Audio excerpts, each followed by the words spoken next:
It's been saying for a long time that it's not satisfied with the situation in Lebanon, that it feels that it cannot put up with a threat from Hezbollah that's been rearming since that war ended, and for months now has been saying it would take matters into its own hands.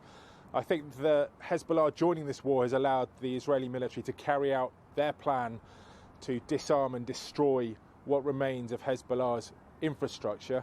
They've sent troops across the border. They hadn't actually left at the end of 2024. They had 5 encampments inside the Lebanese border. They have bolstered that with dozens and dozens of tanks and a couple of divisions of troops. And the talk now is to expand that ground operation to create a buffer zone well inside Lebanese territory. For some people, they want to go all the way up to the Litani River. But Israel first occupied Lebanon in 1982. That ended in an 18-year occupation, and that didn't go well for Israel. So people are watching this with bated breath. It is a target for the Israeli government and military, but we don't know where it's going to end up. Joe Floto, many thanks there in Jerusalem.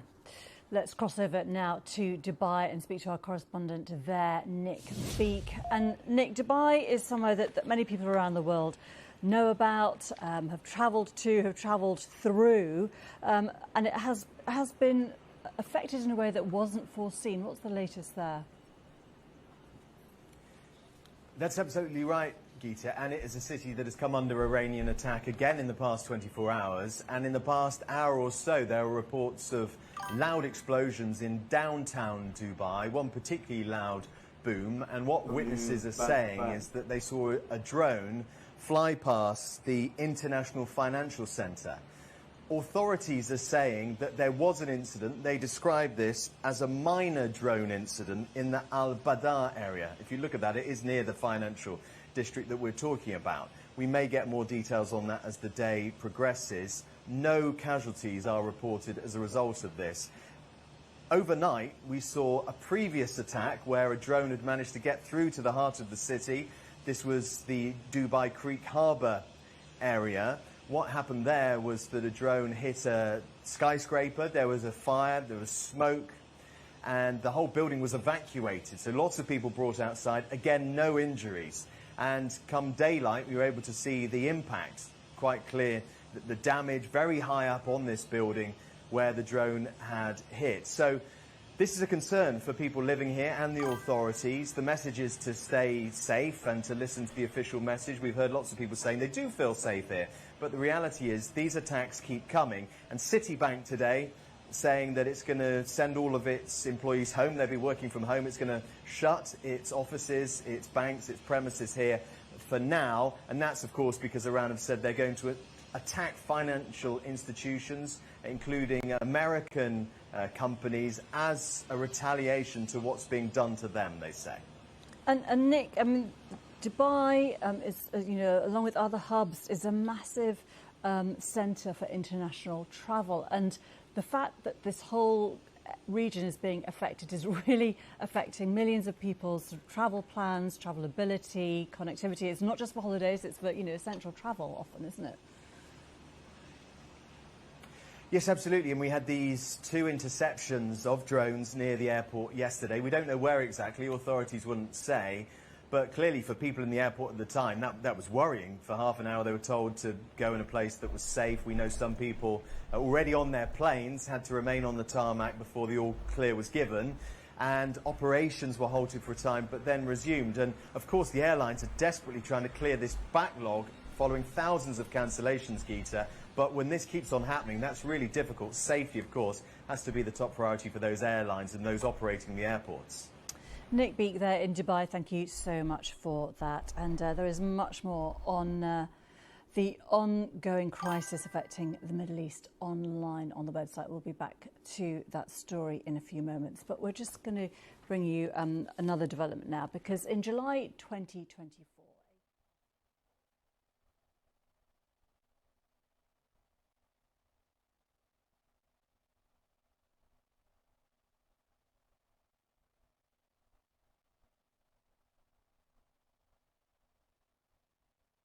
With the latest is our chief international correspondent, Lise Doucette. Lise, hello. Bring us up to date, if you can, please, on what's been happening in the last 24 hours. Good morning, Emma. So it is the 13th day of this war. So the hostilities have now surpassed the length of last year's war and also significantly surpassed the losses. And in the past 24 hours, there's been a shift that US-Israeli strikes are zeroing in much more closely on two things: national infrastructure as well as the security forces. First, on the infrastructure, you may have heard Barbara Plett from Doha talking about the banks. Yesterday, Iran's oldest bank, Bank Sepah, was struck by an airstrike in the capital, Tehran. And that's a bank which is said to play a key role in paying the salaries of Iran's military and the Islamic Revolutionary Guard Corps. And this period is in the run-up to the Persian New Year on March the 21st, when salaries and bonuses are paid. It's crucial for the security forces, but also for people who are preparing for this important time of year. The Foreign Minister, Abbas Araghchi, immediately responded by saying there was going to be retaliation. And that is why you heard that the big international banks in the Gulf states, including Citibank, HSBC, were temporarily closing their office. So as we watch shipping, banks are also one to watch. The second new development last night was one being described by residents in Tehran as terrifying. Not US-Israeli strikes on military bases. For the first time, there were drone strikes on small street checkposts of the Basij. That's a volunteer militia which played a key role in brutally suppressing the protests. When we were in Tehran in February, we saw them out in force, often on motorcycles, roaring through the streets to send a signal: don't come out. And now this seems to be a shift towards that pledge repeatedly made by Israel and the United States, that we will create the conditions for you to take to the streets by getting rid of those security forces. And some who took to the streets may indeed welcome this development. But what we're hearing from most residents is that it is just adding to their anxiety and, quite frankly, the fear. Now people are saying they don't want to go out into the streets, and even some of the shops which are still open in the bazaar are saying they're going to have to shut. And Iran's response? It's interesting listening to President Trump. This is his mantra now. They're done. The war is complete. They can't do anything. And it is true that in strict conventional military terms, the US and Israel have inflicted significant damage to Iran's ballistic missile program, the Air Force, the air defenses, the Navy. But this was always, as we keep saying on this program, was always going to be an asymmetrical war, a war between forces with very unequal military power. Means that one side uses unconventional means. And when you hear President Trump saying this, you wonder, who does he have around him that advised him in the run-up to this war to say what kind of a war it would be? There was that comment even before the war started where his envoy said that President Trump is perplexed. Why hasn't Iran surrendered now? All that military might of the US is building in the region. Why haven't they capitulated? And even then, it showed that President Trump didn't understand what kind of a country it was up against. And President Trump, as we know, likes short, sharp, successful. And it's interesting, the mantra that they're using now is short-term pain for long-term gain. Now, we have to be clear, Iran is suffering militarily, diplomatically, with that UN resolution last night backed by 135 countries. But it is, even if it's down, it is definitely not out. And it is showing that its key tactic is to raise the price, and the price keeps going up every day for countries in the region and far beyond. Lise Doucette, our chief international correspondent. Thank you. Let's cross over to Lina Sinjab, who is in Beirut. And Lina, we saw overnight attacks from Israel on Beirut's seafront. Just bring us up to date. Well, perhaps this is the worst 24 hours since the war started. The early hours of the morning yesterday at 5 a.m. there was an attack on a civilian area in the central of Beirut without any prior warning. And in the early hours of this morning at 2 a.m., around 2 a.m. in the morning, there was another attack on the seaside, on Ramlet al-Bayda. This is a really high-end residential area, but became a refuge for hundreds of displaced people who've parked their cars, spread their tents, spread their mattresses and, blankets to sleep in the open air by the shores of Beirut, only to find out that they are trapped in, more attacks against what the Israelis saying they are their own targets. A vehicle was attacked, and at least 6 people have been killed and more than 30 wounded. But these kind of attacks really are confirming to the Lebanese that there's nowhere safe in Lebanon anymore.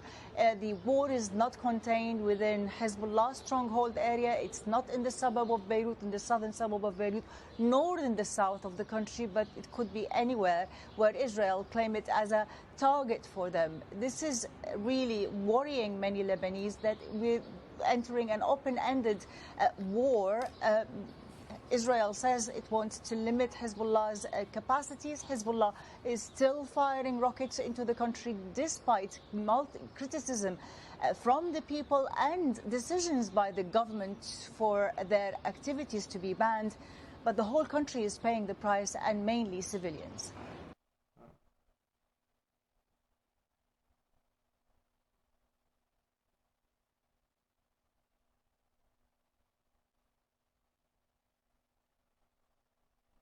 For me, this is a lot,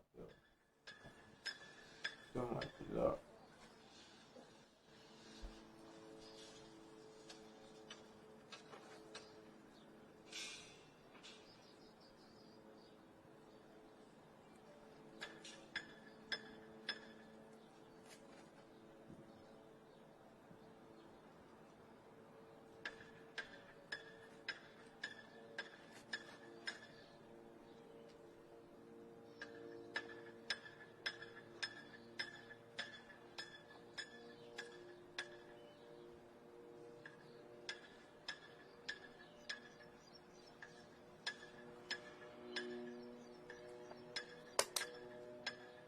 So far, this is the view from Beirut, Jerusalem, and Tel Aviv, and Rafah Fort. The view are being showed just to see what is presently going on.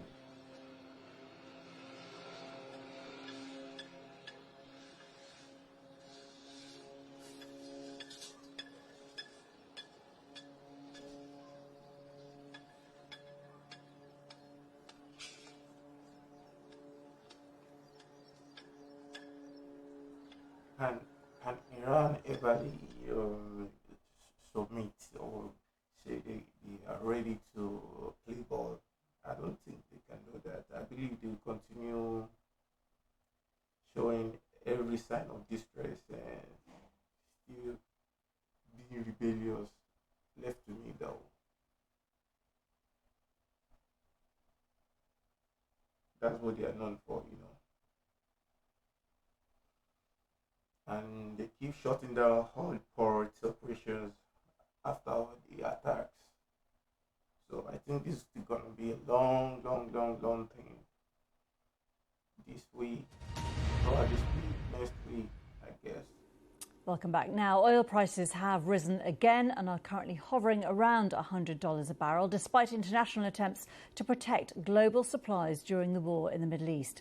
32 countries agreed on Wednesday to release 400 million barrels of oil reserves in an effort to calm markets. However, this intervention does not answer the crucial question of how long the Strait of Hormuz will remain a danger zone for oil tankers.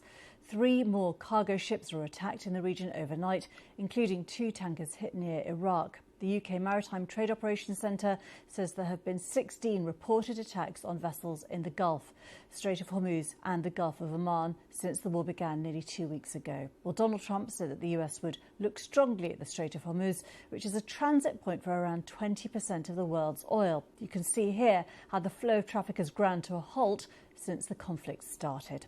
Well, I'm joined by Dr. Jorge Leon, Senior Vice President and Head of Geopolitical Analysis at Rystad Energy. Thank you very much for being with us. What would you say is your reading of how markets have reacted given yesterday's announcement about some reserves being released? Gita, good morning. Thank you for having me. So there was a little bit of a surprise because the amount of the strategic petroleum reserves that are released is 400 million barrels.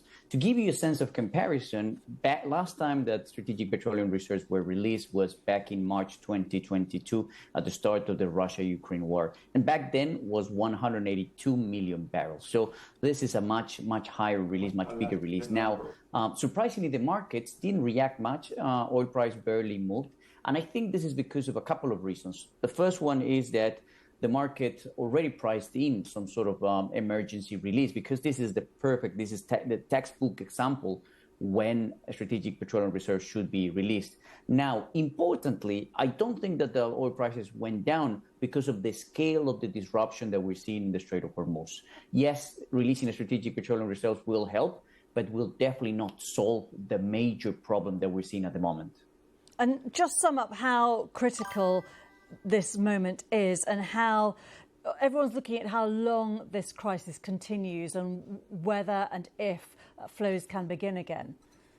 That is the key variable here, is the duration of the closure of the Strait of Hormuz. And to give you a sense of how sensitive this variable is, we've run a few scenarios.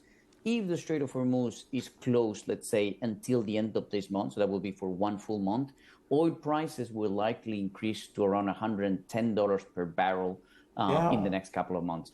But if the disruption is longer, is for a couple of months, then oil prices could reach $140 per barrel. That's the same level, by the way, at the beginning of the Russia-Ukraine war. So the longer this lasts, the higher the upside price pressure that we're likely going to see in the coming days and weeks. And if the US does not have a clear strategy for reopening the Strait of Hormuz, and if it goes on for even longer, what are the potential impacts of that? So the market at the end of the day will try to adapt and adjust. There are a few options. The first one is that Saudi Arabia is trying to bypass the Strait of Hormuz as much as they can, using the west-east pipeline through the Yanbu port. At the moment, that pipeline has a capacity of around 7 million barrels per day. We're thinking that probably Saudi Arabia is going to try to fill that pipeline with around 5-6 million barrels per day. But still, the shortfall will be close to 10 million barrels per day. And the higher the price pressure that we'll see, we are going to likely see demand destruction. So higher prices at the pump will mean that they will. Register for free. Choose from over 200,000 vehicles online. Get your car. That is around 1% of global oil demand, just because of the disruption, particularly in the aviation sector. Dr. Jorge Leon, thank you very much indeed for your time. Much appreciated. Thanks. Now, after nearly 2 weeks of war, many people in Iran have been trying to leave the country and seek safety elsewhere. Our correspondent Dan Johnson has been talking to some of those crossing the Iran-Turkey border.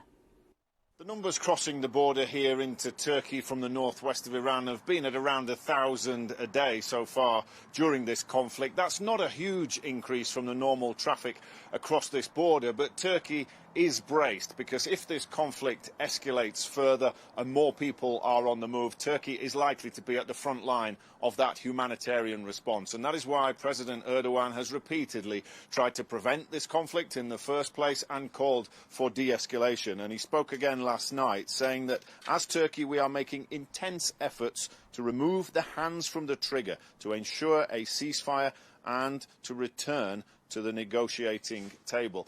Because Turkey knows if millions of people are on the move, they are likely to head here, and it will face the pressure of those refugees. It's exactly what happened in the Syrian civil war, with millions of refugees heading this way. Turkey also risks getting drawn into the military conflict. In the past week, there have been 2 missile interceptions that have taken place over this country. It's not thought that those missiles were deliberately targeted at Turkey, but Turkey had to shoot them down because they were heading in this airspace. Turkey is also aware aware that there are US bases here, NATO bases, that could also be targeted if the conflict escalates. In terms of people coming across the border, there are all sorts of people moving for different reasons. We've spoken to business people who normally shuttle between cities here in the two countries for work. We've spoken to families who decided that the risks were just too great now as this conflict continues. They were on the move, some of them being reunited with family members in Istanbul or other parts of Turkey. People still very reluctant to speak about exactly what is happening and what they think of the regime, what they want to happen in the future. People are very aware that they are being potentially listened to, watched, and they are wary of what the consequences of speaking could be if and when they return to Iran at some point in the future. And people are very hopeful that that will be possible. So they're hoping for an end to this conflict sometime soon. They hope that means that they will be able to return home to Iran. But lots of people we've spoken to say that they still expect, even if the bombing continues, that it will not manage to remove the regime, and that's why they fear the consequences if they have to return with the Iranian leadership still in place. Dan Johnson there. Well, in Iran itself, the regime appears to be continuing to maintain control of its population with communication blackouts and crackdowns on dissent. Let us speak now to Nico Kabaldny, a senior journalist at BBC Monitoring. Thanks very much for being with us. Can you give us an insight into what you are seeing about reaction from ordinary citizens? I know it's very difficult to gauge that, but there is presumably a range of opinion. Yeah, of course. So there is near total internet shutdown in the country. Most people don't have access to social media, where we usually see some kind of more freer space where usually Iranians can voice their opinions. Obviously, not that freely as well, because even before the war, it's heavily controlled, and maybe they can end with some trouble if they criticize the establishment. However, right now it's very difficult to understand the situation because of this internet shutdown. The state has imposed this to also control the narrative inside the country, to have mostly the people listen to their own media, and also to control the narrative outside on social media, because Iranian Persian language social media is mostly dominated by Iranians abroad now because of the internet shutdown. But there are some people inside the country who are given access to voice some pro-establishment opinions and the state lines on this conflict. And how is it possible to say, in terms of how people are coping who've left Tehran, that they have left to try to find safer areas to stay while the airstrikes continue, how they are coping? Do people have capacity to stay with friends, with family? Do they have the money to do that? Yeah, it's a very difficult situation in that case, especially Tehran, because this is a big city, and during this war, Tehran has been the area that has been targeted the most. Some of them, some Tehranis have been leaving the city. Some are staying still there, but the communications are very difficult as well. And obviously the financial part is there, but the communication itself, for example, many Iranians don't have access to even some of the telephone calls, ordinary telephone calls, to contact their families outside the country. So it is very difficult in terms of communicating inside the country, which is probably also explained by the state to try to prevent any type of protest or dissent to accumulate in the country and be translated into protest or anything like that. And Nico, we've not heard or seen directly from the new Ayatollah. Is there any expectation around that as to when he might appear? Are there questions being raised within Iran about that? Well, obviously questions are raised in the state-controlled media. They are promoting him as very a smart and capable person, and telling stories about him being in the Iran-Iraq war in the 1980s. But he hasn't even issued a statement, not just a video address or anything like that. There are some speculations about that. We kind of have confirmation from some officials that he has been injured in the initial US-Israeli strikes, but they say that he's fine now. But it's not clear whether his absence is because of his injury, or they're trying to keep him safe from any further US-Israel strikes because there have been threats against any new supreme leader. And even before the war, he was a very shadowy figure. He had almost none public speeches. There have been very few public appearances by him, like in meeting this and that official and or some public rallies. But generally, there have been mostly speculations about him being this shadowy figure in his father's office, running some administrative and political stuff, and even involved in some protest crackdowns. But generally, yeah, we haven't heard from him even before and not after his appointment as the supreme leader. Nico Kelbakiani, thank you very much for joining us there from BBC Monitoring. Now, the Lebanese authorities say more than 750,000 people have been displaced since the war there began, placing fresh strain on a country already struggling to support more than 1.5 million refugees. I'm joined now by Carolina Lindholm-Billing, the representative for the Office of the United Nations High Commissioner for Refugees, joining us from Beirut. Thanks very much indeed. What have you heard about, of how people are coping, where people are moving to? Well, as you said, as of last night, the government reported that more than 815,000 people had fled just within a week and a half from the areas under attack or evacuation. So the streets have been packed with people in cars, some by foot, trying to find somewhere to stay. Some of them have found shelters in schools that the government has opened to serve as collective centers. Some are still sleeping in their cars. Some are sleeping in tents along the Corniche here in Beirut. And just behind me this morning, there were attacks in an area called Ramlet al-Baida, where some of the displaced people had been sleeping overnight. So the humanitarian needs are acute. People are really fleeing with nothing because many were also displaced back in 2024 and are traumatized from that. So they literally leave their home as soon as there is an attack or evacuation order to try and find safety. And how are they coping day to day? Because, are they able to get food? Do they have money to buy supplies? So the government under the Prime Minister and the Minister of Social Affairs is leading this emergency response. And I know they're working around the clock to assist as many displaced people as possible. And UNHCR and other agencies are supporting them. So, for example, we are providing mattresses and blankets and sleeping mats and essential items to displaced people in these schools that have been repurposed as collective shelters. But it is very hard to reach this huge number of people in need at the time when they need it the most because of the number of people and the needs and that they are leaving without anything. So the emergency response is ongoing, but there is really a critical need for us to be able to support the government, to support the people faster than what we are able to right now because of the limited resources. And what would help you in your work? Well, international solidarity and funding with the humanitarian response in Lebanon, because if people cannot afford food, medicines, new clothes, some people, a woman I met the other day, when I asked her, what do you need most? She said, change of clothes. I need underwear because I fled in these pajamas because I was so scared, so I didn't even bother to change or pack anything. They need places to sleep. They need cash assistance to be able to cover just the basics because they have left their homes, their jobs, behind when they now fled.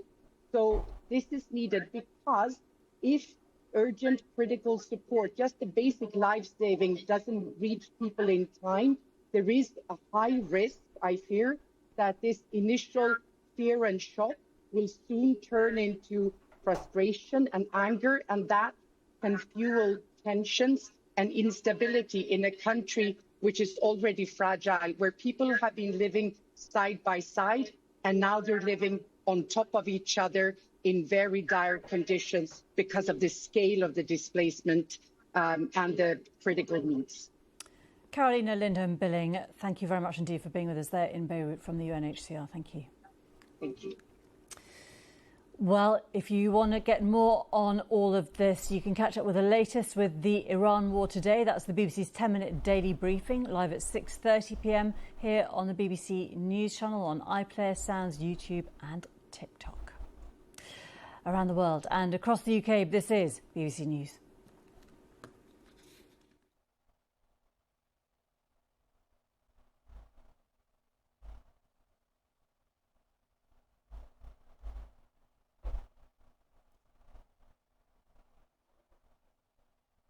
So let's check what's happening in Nigeria news right now.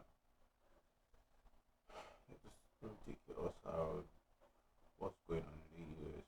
Let's check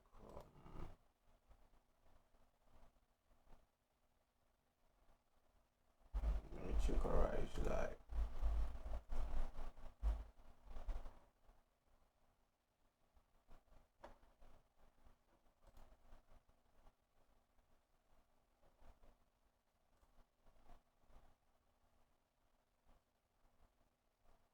The 10th River State House of Assembly. I'm sorry, Mr. What's going on here? Speaker, but I think I can still go back for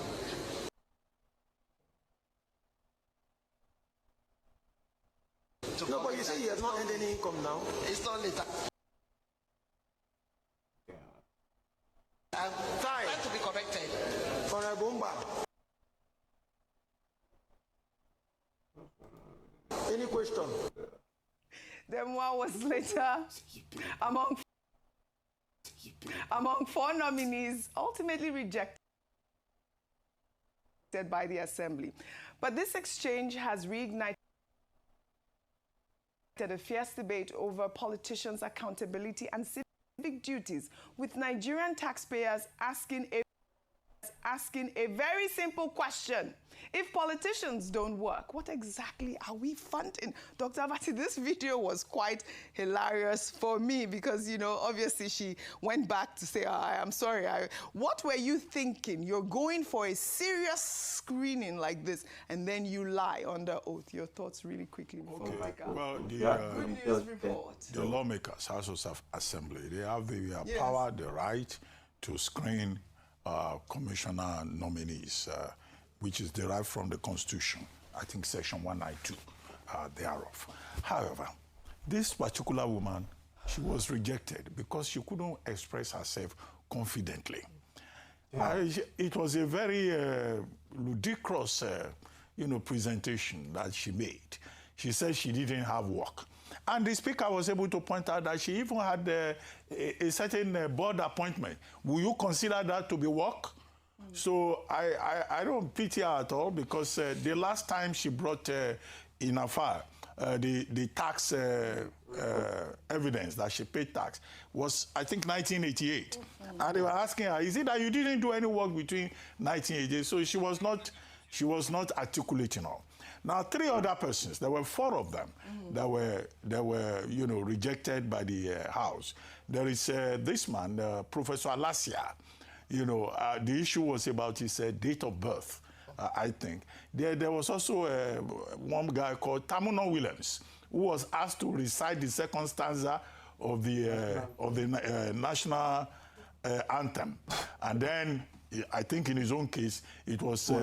it was rejected because he was accused of having criticized the House of Assembly during that problem between the governor and the House of Assembly. Now, Section 39 grants him freedom of expression. Tamuno Williams, yes, he doesn't have to support the House of Assembly. He doesn't have to support anybody. But he has the right to express an opinion. And you don't reject him on the basis of that, if he meets other conditions. However, this Ms. Demwa, her woe is self-inflicted. But the state government has the power, the right, to also go back to the same to the same House of Assembly and say, please take a second look at these cases, like Tamuno Williams, like the professor, distinguished professor called Professor Alasia, about his date of birth. how many of these our Nigerians know their date of birth? I don't want to mention names of even more distinguished persons. I will even love to comment on that topic. Well, all right. Shall we take our good news report now? We'll take our good news report now. Celebrating Nigerian-American basketball superstar Bam Adebayo of the Miami Heat, who has made history, scoring 83 points in a single game, making him the second highest individual scorer in the history of the NBA. 82 points. We feel your joy. Open no break. 82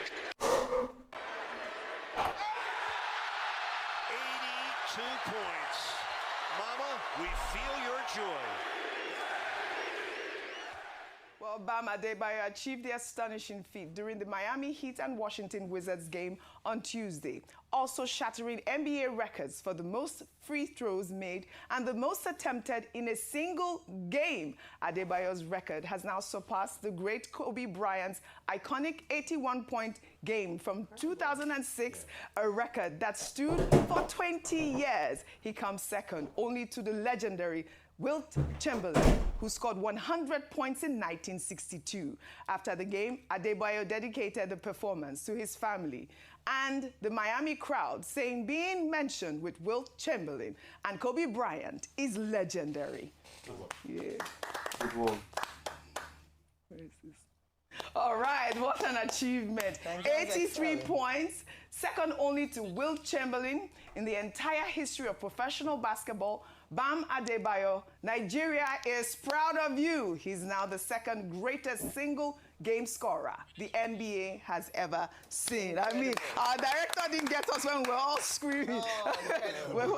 Yes, Adebayo. It sounds like a name from Ogun State. Ogun State, the Gateway State. We'll research it. Well, all right. On that note, I'd love to take it. It can be from Ekiti, it can be from Lagos, it can be from all of us. But what a great feat. Yes, Nigeria, no, they carry last.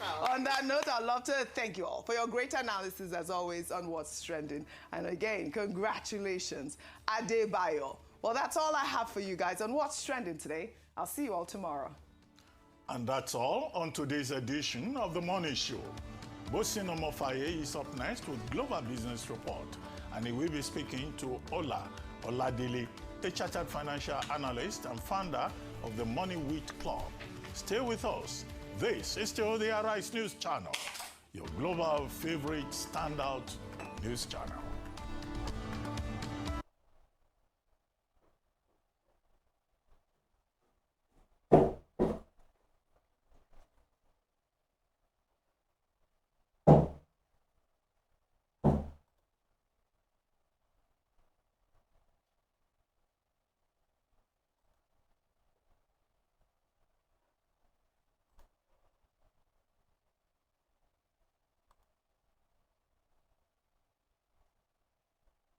GCFR.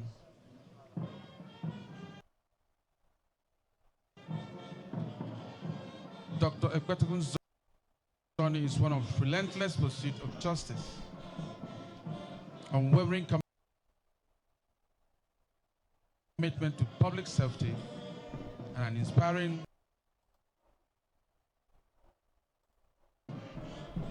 dedication of the nation he served.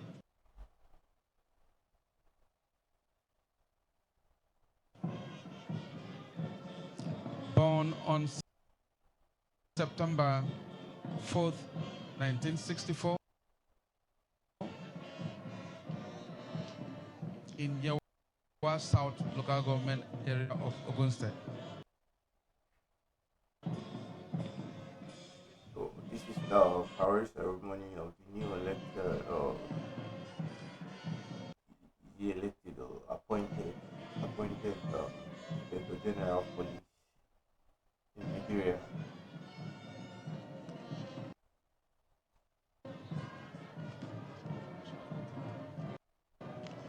Why is it looking like a Star Patrol?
Don't finish. Don't finish. No.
Dans ce jeu massivement multijoueur aux possibilités infinies, à chaque saut, on s'en remet au destin. Grâce à l'organisation, le maillon fort en ce moment. Thiago Pitarch, ce numéro 45, ce jeune technique de la vitesse. Doku, Savigno, pas de Ryan Cherki. Et à la récupération, Rodrigo sera...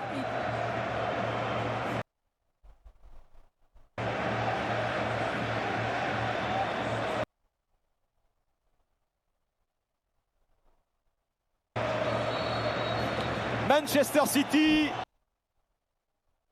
sur la pelouse du Real Madrid. Cette affiche est à la Ligue des Champions.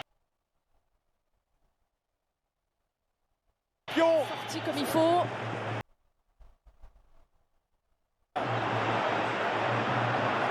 Vinicius qui déclenche.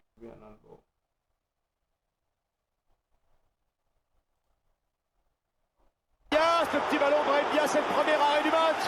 Bon shot. Donnarumma, typiquement lancé ce match, Aline.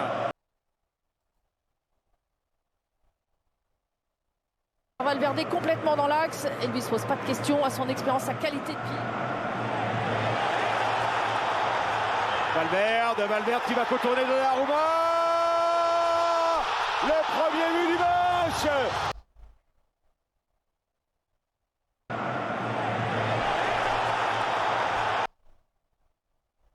Valverde.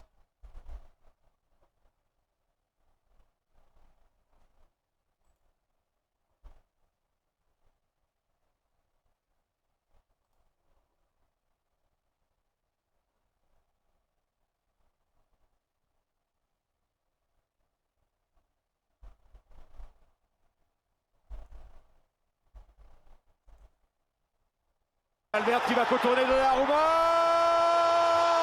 Le premier but du match dans une folie furieuse. 20e minute, le capitaine du Real Madrid montre l'exemple, montre la voie à suivre au sien et le Real mène 1-0.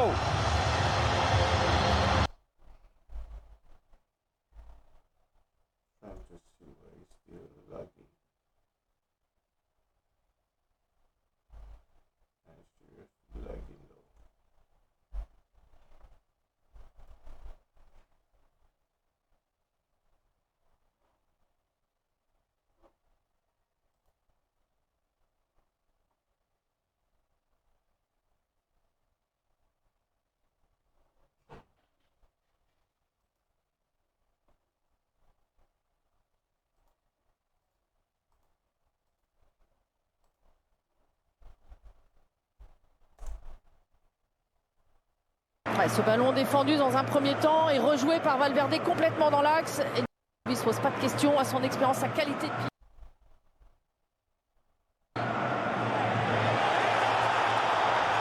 Valverde qui va contourner Donnarumma. Le premier but du match dans une folie furieuse. 20e minute, le capitaine du Real Madrid montre l'exemple, montre la voie à suivre au sien et le Real mène 1-0.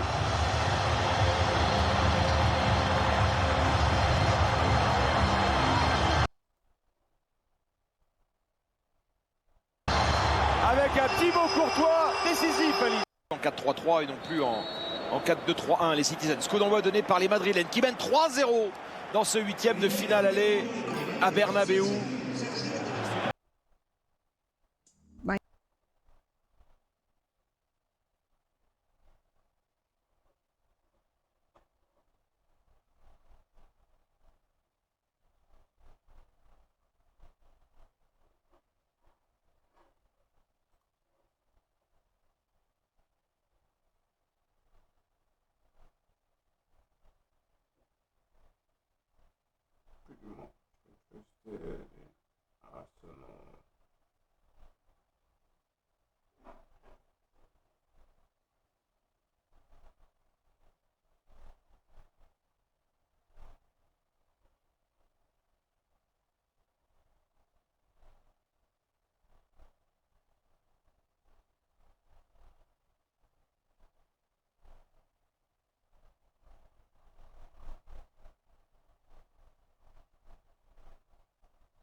Here's a tackling to the young striker in the 7th minute, straight down the middle. So no goals at the break here in the Bayer Arena, despite Hjulmand's men putting in a very, very solid team performance. Second half right from kickoff, and already the Werkself with their best chance of the game.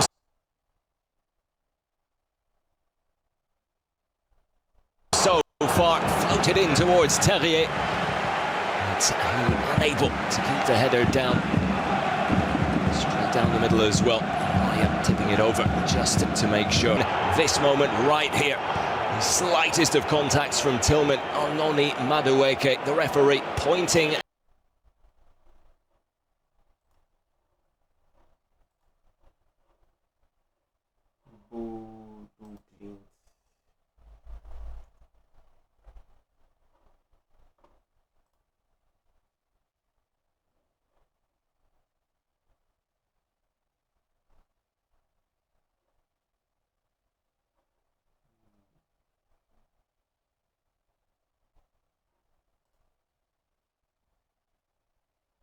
De fortes chances que, en fonction de l'aspect offensif ou défensif, ce 1-4-3-3 se transforme en 1-4-4-10, évoluer sur le côté droit, alors que c'est habituellement Fresneda qui joue, mais il est vraisemblable que Vagiani... Et parfait, Bodo Glimt a décidé de rester sur son nuage. Et le match va reprendre sans aucun changement, me semble-t-il, d'un côté comme de l'autre. C'est reparti donc ici au nord.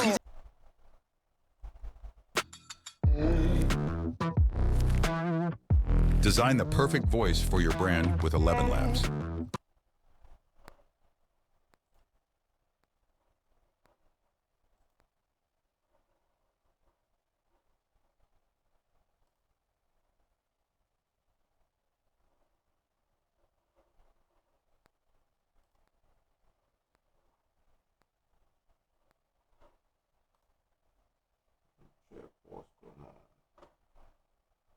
It's going to be a long fight, and we're ready for it. What do you make of the fact that the timing of this statement coming out? Well, the timing indicates that Iran, as a regime, is certainly pressured politically, militarily, and economically, and that was certainly expected. But then we notice the variety and the differences in the statements or the approaches between the Iranian president and the forces related to the IRGC.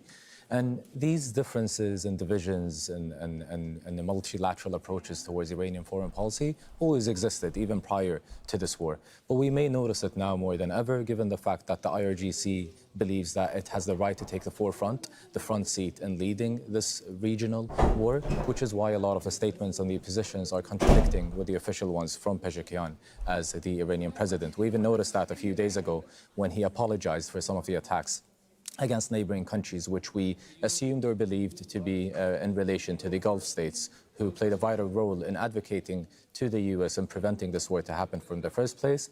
But within a few hours, we witnessed some of the attacks happening against those very same neighboring countries. Mujtaba Khamenei, the new supreme leader himself, is believed to be a nomination that was pushed forward by the IRGC, which means that the Iranian regime we're dealing with is very different from the Iranian regime prior to the assassination of the former supreme leader. It's much more militarized, hence, which is why we're witnessing some of these actions taking place regionally. Yes, I understand that Mujtaba Khamenei was actually part of the IRGC 1.2 when he was growing up. Perhaps that, to some extent, explains that link. But does that lead on to a question about is there a disconnect between what the goals of the IRGC and the goals of the leadership? And in the event that there are efforts to try to reach some sort of de-escalation, could you see some sort of confusion as a result of that one may get in the way of the other?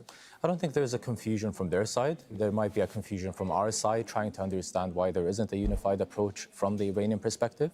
But within Iran, there is a very clear distinction in the approaches. The IRGC believes that it's facing an existential crisis means you will have to hit back in an existential way, whether that's towards the US and Israel, but also the neighboring countries, such as the Gulf states, who played a vital role, as we previously mentioned, in being economic and political allies and trying to build strong reconciliation with the Iranian regime.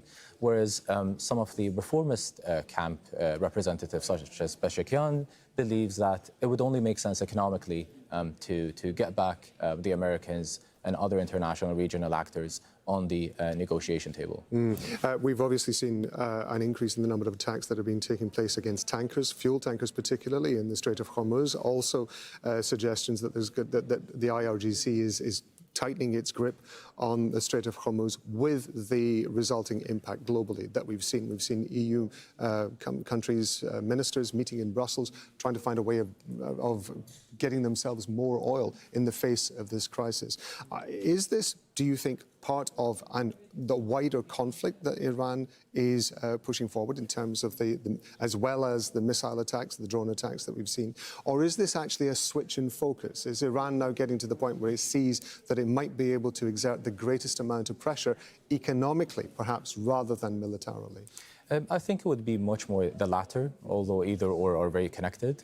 They're trying to ensure that showing the world that a war against Iran would cost economically to the rest of the world and not just be limited to the region or Iran as a regime in itself, which is why we're noticing some of the tactics where they're even, as an Iranian regime, when they're blocking business around the Strait of Hormuz, they're equally harming their own economy, but they're also harming the rest of the world. They know the indication and the pressures and the consequences this may lead regionally and internationally. Even the cost of the war in itself, beyond the energy and oil prices, we know every 90 seconds the war is costing the United States $1 million. That's every 90 seconds. And that's not even the US conducting or implementing or executing most of its military capabilities. There's a lot of question in Europe where oil prices and gas bills might reach a level which were much more significant than the COVID or the post-COVID period, particularly in countries such as the United Kingdom, Spain, and France. Trump is also facing a very strong domestic pressure, where as he's getting closer to the midterm elections, he might be facing an internal and intra-Republican crisis, where a lot of the Republican congressional members would be facing economic crises where they wouldn't be able to meet the prices of the living standards or the fuel and oil and gas bills.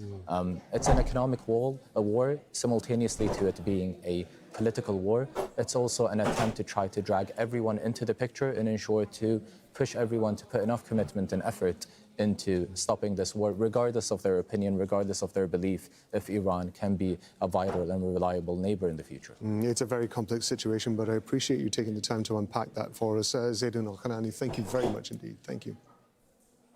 Now, as we've been reporting, the Israeli military's carried out another night of heavy bombardment on the Lebanese capital. One attack's killed at least 8 people in a popular beachfront district of Beirut. Another 30 people were injured.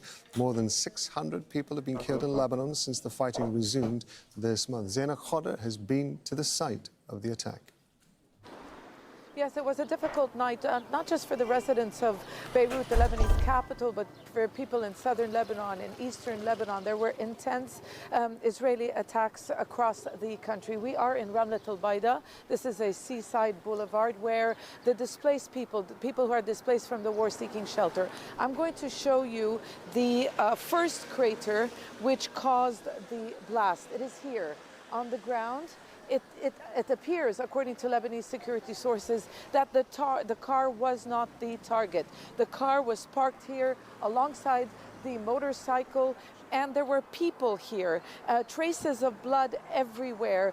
They've used sand really to cover the blood. You can see this is what we're showing you right now. I'm also going to show you the second crater caused by the second blast. This was a double tap strike. So people here are telling us that this was an attack on civilians. There was no military target. If you can see in the distance, there are tents. This is where people are sleeping out in the open, people who have been displaced from the south of the country, from Beirut's southern suburbs. So there's increasing concern here that really we've been talking about so-called precision strikes outside Hezbollah's traditional strongholds. But this appears to be an attack on civilians. And people here were expecting this simply because on Wednesday, late on Wednesday, Hezbollah launched its largest rocket barrage since the latest confrontation began. Lebanon is struggling to find shelter for the hundreds of thousands of people displaced by the fighting between Israel and Hezbollah. Many are sleeping in the open. Schools and stadiums and theaters are also offering temporary accommodation. Barnett Smith reports from Beirut. Cinema has always provided an escape from reality, and these children in Beirut need that more than ever at the moment. The Colisée Theatre and 2 others in Tyre and Tripoli are now hosting displaced families. What we try to do is small things now to host the people, and they are welcome. It's home for everyone.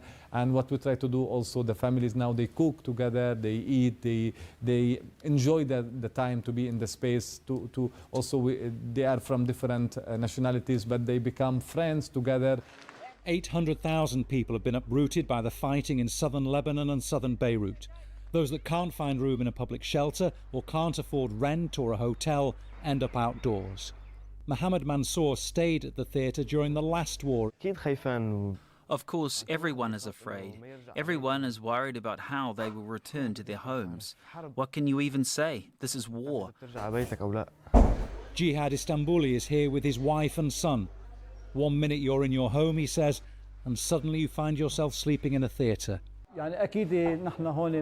Here, we're relatively comfortable, though of course, it's not like being in our own home. There are activities taking place inside the theatre to entertain the children who were displaced under the bombardment, to help them forget the suffering they went through, and to give them a bit of joy after what they have witnessed on the road. When tonight's movie ends, it's back to reality. This is where everyone will sleep.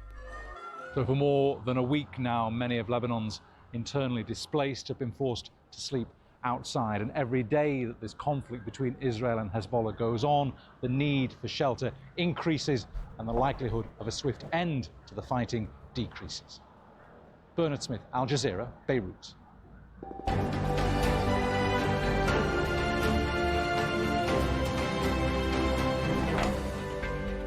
You're watching Al Jazeera's continuing coverage of the ongoing conflict between the US, Israel and Iran. A reminder of the latest developments. Iraq has suspended operations at its ports after attacks on 2 foreign fuel tankers in Al-Faw in the south. Officials say Iran was behind the strike. At least 1 crew member was killed, 25 have been rescued. Bahrain's Interior Ministry says fuel storage tanks have been attacked at a facility in Mukharak Governors. It's blaming Iran and says authorities are taking measures to handle the incident and secure the site. And the US and Israel have continued to strike Iran for a 13th day. Explosions have been seen in the central city of Isfahan. Tehran says Israel and the US have hit nearly 19,000 civilian sites since the war began. Iran says that joint offensive is causing a humanitarian crisis. The health ministry says nearly 1,400 people have been killed since the war began on February the 28th. More than 200 women and children are among the dead, including an 8-month-old baby. 17,000 people have been injured. Hospitals have been severely affected. At least 149 primary healthcare facilities have come under attack. Dr. Ali Jafarian is Iran's deputy health minister. He says the attacks on civilian sites have increased and the health system is strained, but Iran has experience of years of war and sanctions. In the past 4 days, the attacks to the neighborhoods and city areas, non-military, non-police, and everything else is increasing. So we have this problem. Serving the people who come to us is okay, and we are ready for that. We are trying to import all of the medicines and equipment and supplies from different routes that we have. We do not have any flight to Iran now, and the southern coast of Iran is under attack several times, even some days. So we have a lot of limitations added to the severe sanctions against us and the money transfer and these issues. But we are trying to reach to all of those sources in different ways and bring them in. We do have strategic support for 6 months. We did it before, and we are trying to replace it as is used. We have had the experience of 8 years war with Iraq, which was the same things, and so we have to evacuate a lot of wounded people from the battlefield to the cities. So my country and our health service is ready for that. We are working on it, and we are doing everything we need for even worse situations. I hope not happening, but the health system is ready for that. Our centers around the country is more than 1,000 hospitals are doing and serving the people, so we can cover that if needed. I'm going to bring in Zohra Karam-Sami. She's an associate professor at the University of Tehran. She's joining us live from the Iranian capital. Thank you very much indeed for being with us. We were just getting a sense there of the impact that this war has been having on the health facilities within Iran. Iranians, of course, once again under attack. Can you give us an idea of what daily life is like for people who are facing this kind of targeting? Yes, actually, the brutal attacks of Israel and the United States is continuing day and night, and the fighter jets are flying sometimes in low latitudes to intimidate people. And that 30% of the casualties up to now are the children. And because they are coming from a genocidal background and the sort of Epstein class people are ruling the United States and Israel, so we are well expecting such behaviors.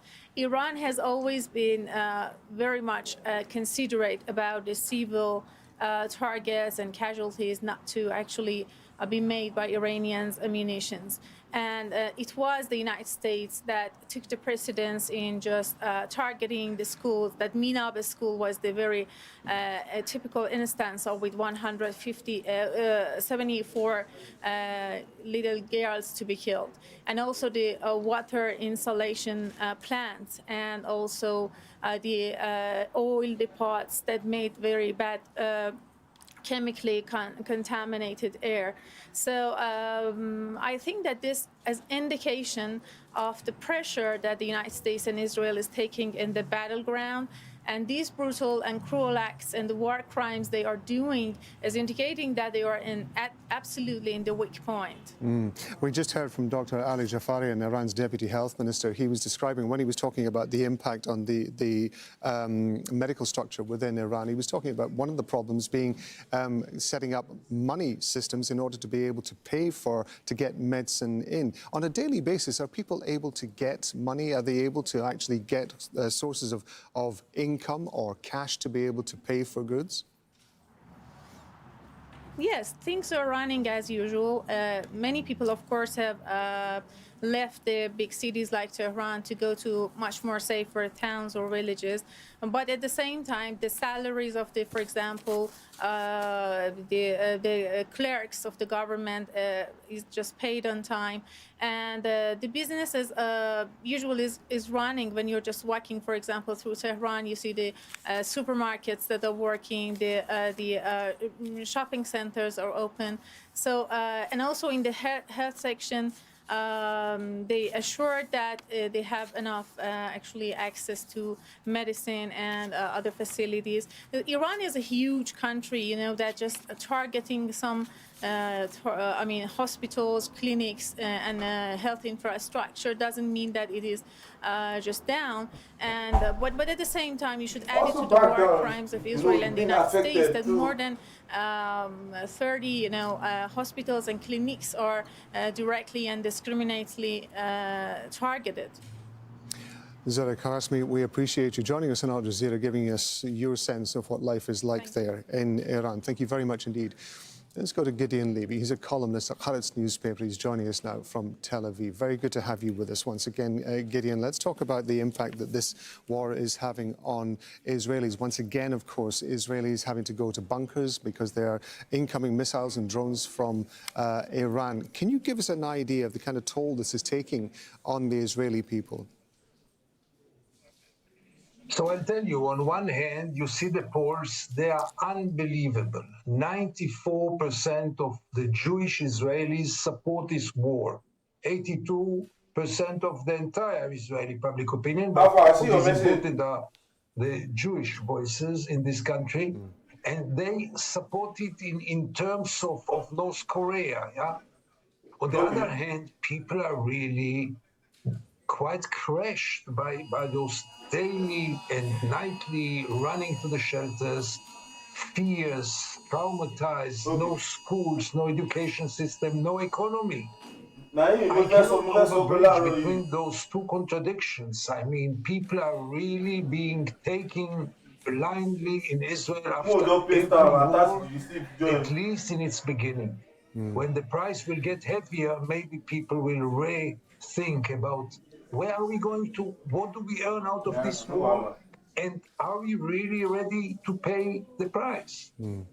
Gideon, I should just explain to our viewers that they may have heard an alert tone that was sounding just as you were talking to us. That's an alert tone here in Doha. It's part of the government system to inform us that there is an elevated security alert here in the moment in Doha. It usually presages an attack, usually from Iran, involving missiles and drones. But we're going to continue talking.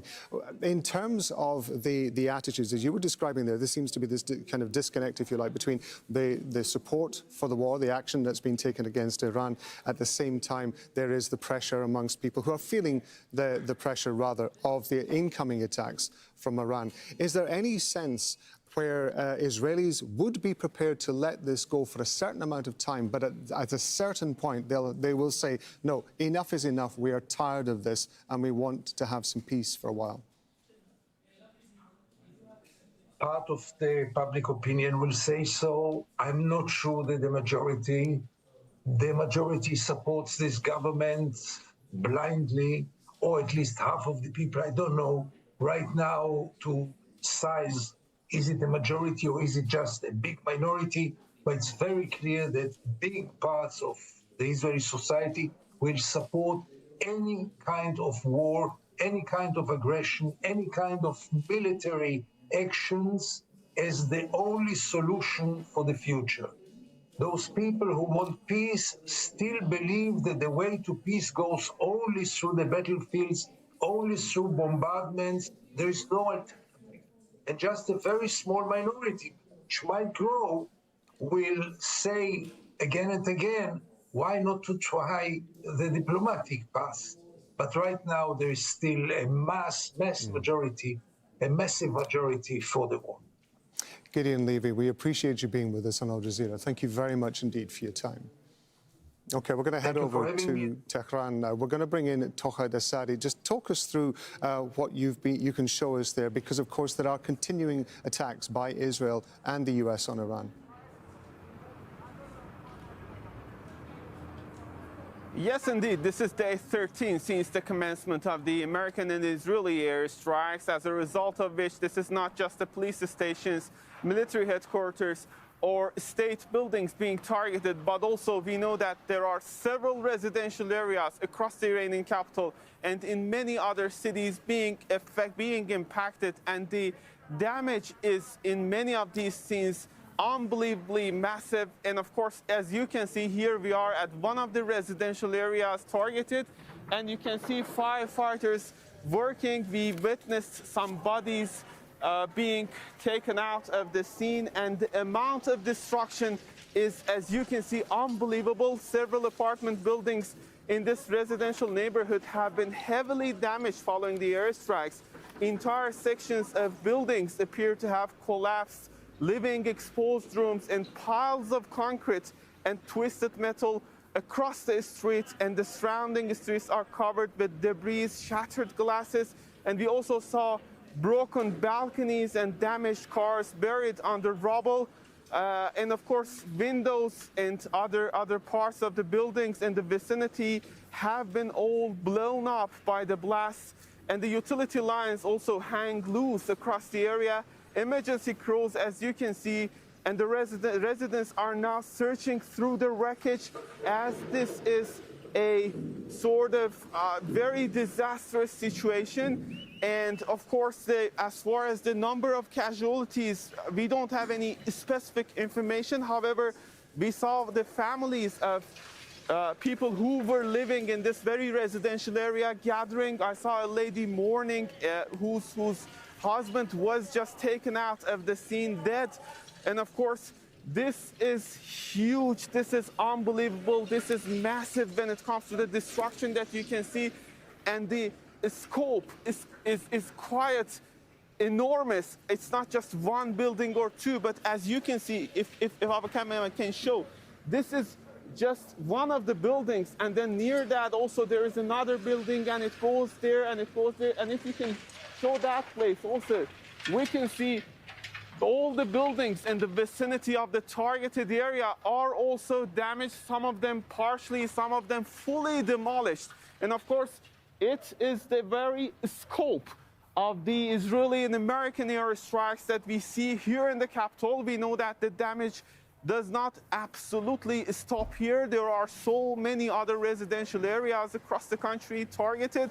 But right now, we are at one of the most tragic scenes out of these airstrikes. This is not the only thing, as I told you earlier. In the very first day, we saw footages of an elementary high school in the city of Minab, in which more than 160 kids, girl students, were killed, but they lost their lives alongside with the teachers and other workers. And of course, it goes on and on to include other infrastructures. We know that schools as well as hospitals across the capital have been targeted.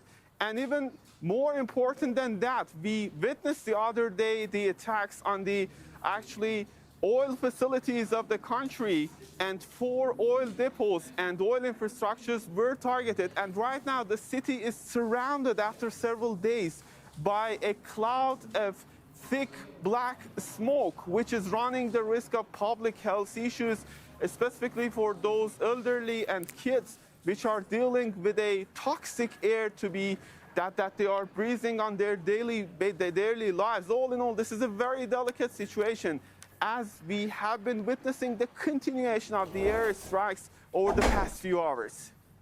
Tokhat Asadi there, talking to us from Tehran.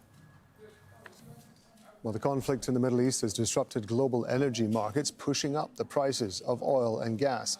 Before the US and Israel launched their offensive on Iran on February the 28th, the two most common types of crude sold at $65 to $70 a barrel. Now, Iran's retaliatory strikes on what it said were American assets in Gulf states sent the price per barrel of oil well above $100. On Monday, President Donald Trump told US media he thought the war against Iran was nearly over.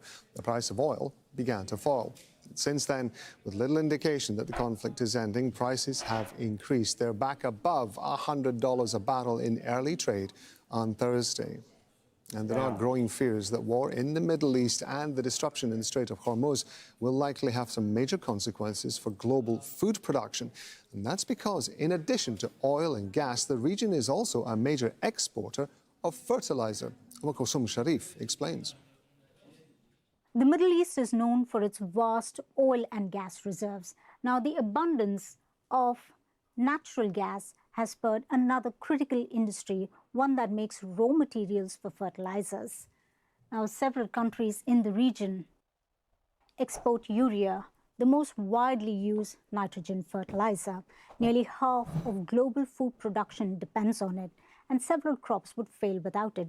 Now, the region also makes ammonia and phosphate fertilizers.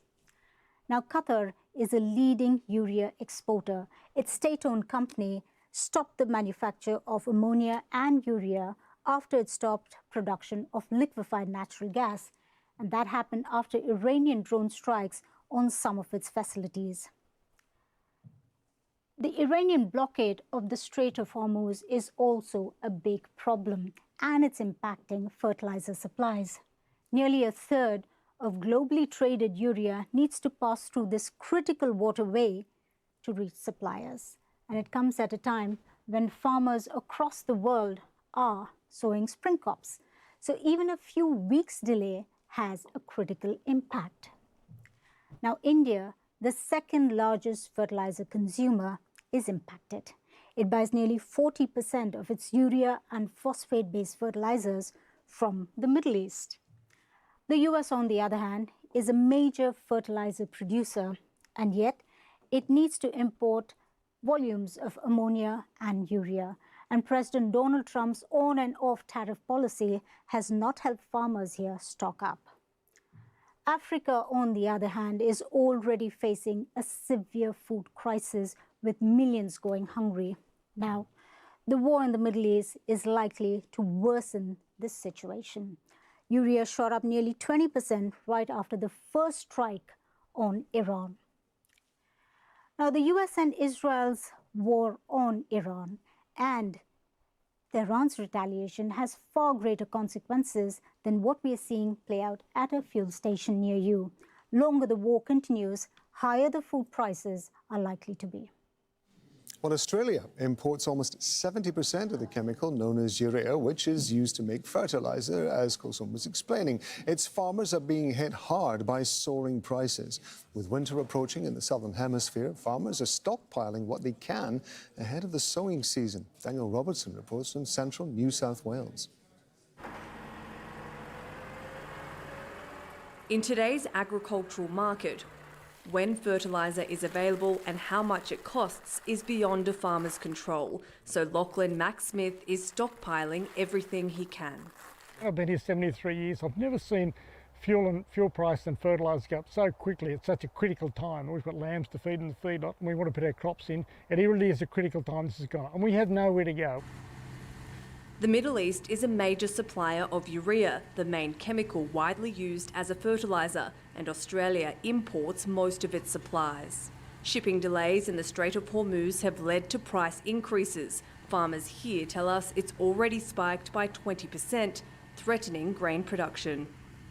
It doesn't just affect the farmers in terms of input costs, but those input costs will be transferred to consumers in terms of their bread and meat.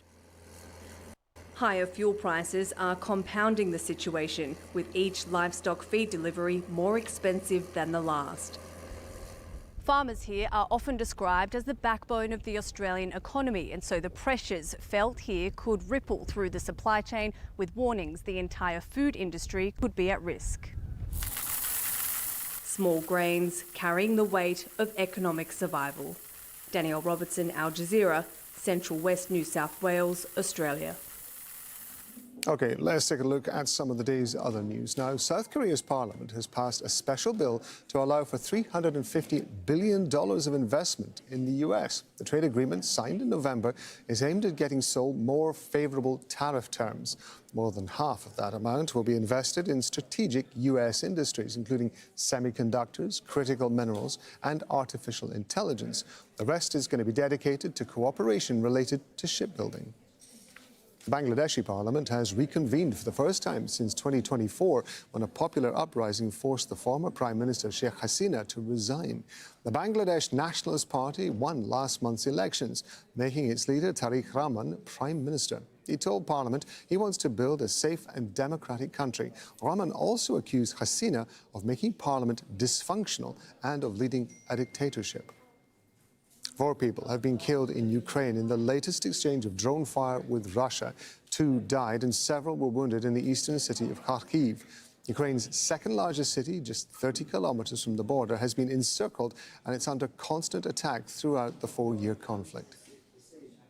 An Israeli airstrike has killed a Palestinian man in Gaza and it's injured dozens more on Tuesday. Israel is continuing to bombard the Strip despite a ceasefire that came into effect in early October. The health ministry says more than 600 people have been killed in these attacks. Ibrahim Khalili reports from Gaza City. Nearly 5 months since the U.S. brokered ceasefire took hold here in the besieged Gaza Strip, and people think that the guns still silent, but the Israeli forces had other plans.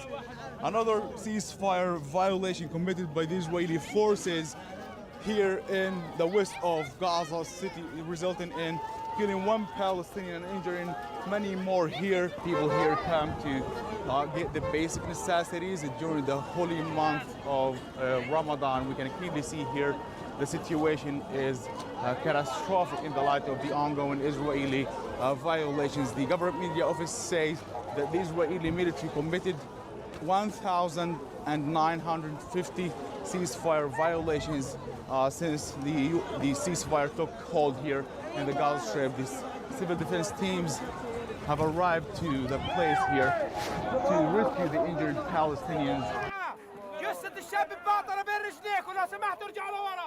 What was meant to be a place of family gathering and to get the basic necessities for their families now turned into a site of deadly attacks. Ibrahim Khalili, Al Jazeera, Gaza City, Palestine. Chile's new far-right president has been sworn in. José Antonio Cast has promised to overturn some of the progressive policies of his left-wing predecessor and lead what he's calling an emergency government. Chile is the world's largest producer of copper, and the U.S. has welcomed Cast's addition to the club of conservative governments in Latin America. Our Latin America editor, Lucia Newman, reports. It's an image few would have imagined even a year ago. José Antonio Cast, the son of German immigrants, receiving Chile's presidential sash. It signals the sharpest political shift to the far right since the country's military coup in 1973. To confront our emergencies in security, in healthcare, in education, employment and so much more, Chile needs an emergency government, and that's what we'll have. An emergency government isn't a slogan, it's a reality. It means order where there's chaos and a firm hand where there's impunity. Outgoing left-wing President Gabriel Boric put on a brave face at the inauguration. Almost all the conservative leaders of the region were in attendance, embracing Cast with enthusiasm. Cast was a strong supporter of Chile's former dictator, General Augusto Pinochet, and, inspired by Donald Trump and his MAGA movement, has pledged to make Chile great again. He supports conservative social values and even broader free market economic policies. Chileans hope he will make good on his electoral promises to reduce crime, control undocumented migration, and increase economic growth. A sharp shift in foreign policy is already in the making. On Saturday, Cast attended a summit of like-minded regional leaders hosted by President Trump, who offered to use U.S. military missiles to crush organized crime in Latin America, an offer that Cast told us he would consider. There are armed drug traffickers amongst us who kidnap people. What we're seeing in Chile should concern us, and anyone who offers collaboration will receive it. Cast has indicated he'll end Chile's staunch support for the Palestinian cause in favor of Israel, and says he'll halt humanitarian aid to Cuba until there's a change of government. In these times of geopolitical uncertainties, the arrival of Latin America's newest president is being welcomed by members of the growing far-right wave in the Americas, a wave whose priorities President Trump has made clear he wants to determine. Lucia Newman, Al Jazeera. Now I'm going to be back in a couple of minutes with more on the conflict between the US, Israel and Iran. Stay with us for that on Al Jazeera. I'm Rob Matheson.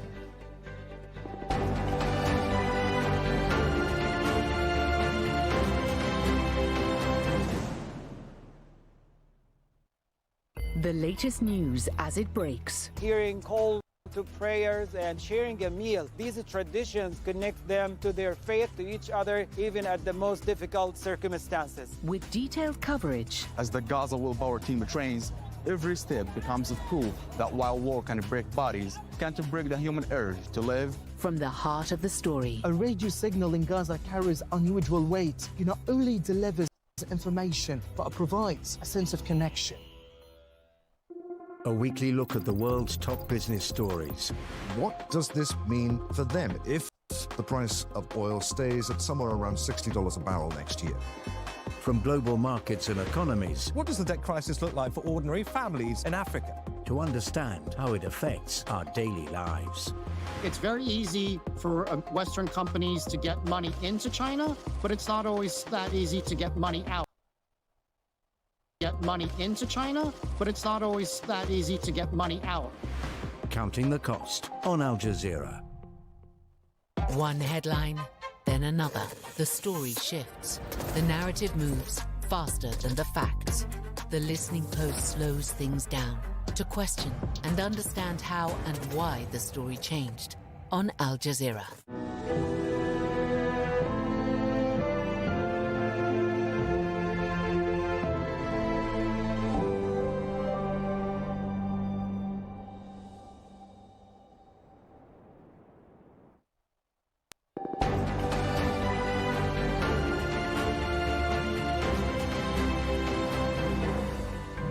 This is Al Jazeera with our continuing coverage of the ongoing conflict between the US, Israel and Iran. I'm Rob Matheson with the latest developments. Iran targets energy facilities across the Gulf. The price of Brent crude tops $100 a barrel. Iraq halts port operations after an attack on 2 foreign oil tankers in its southern port. The UN's refugee agency says up to 3.2 million Iranians have been displaced as Israel and the US continue to bomb across the country. And Israel announces an expansion of military operations in Lebanon after a night of air raids that killed at least 8 people in Beirut.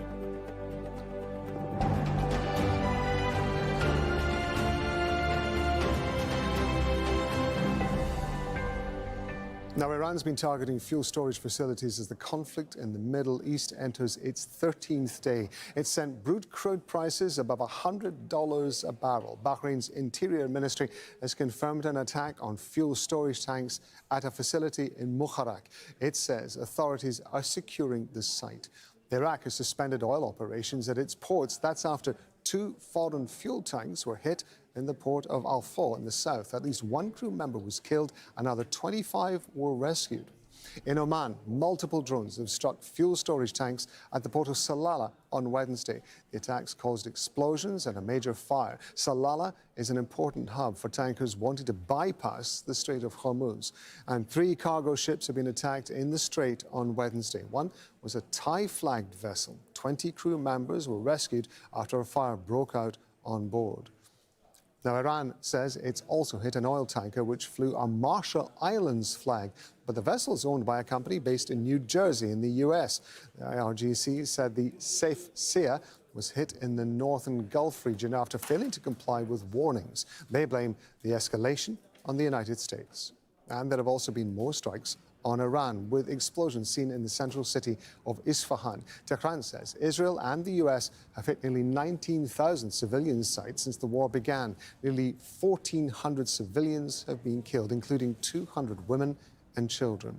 And in response to a barrage of attacks overnight, Israel's Defense Minister Israel Katz says the military will expand its operations in Lebanon. He said if the Lebanese government cannot stop Hezbollah from attacking, then Israel will. On Wednesday night, one Israeli attack killed at least 8 people in a popular beachfront district of Beirut. Now, we're going to be live from Doha, Tehran and Baghdad in a moment. First, Associated Press reporter Islam Rashid reports from near the Strait of Hormuz in Dibba in the UAE.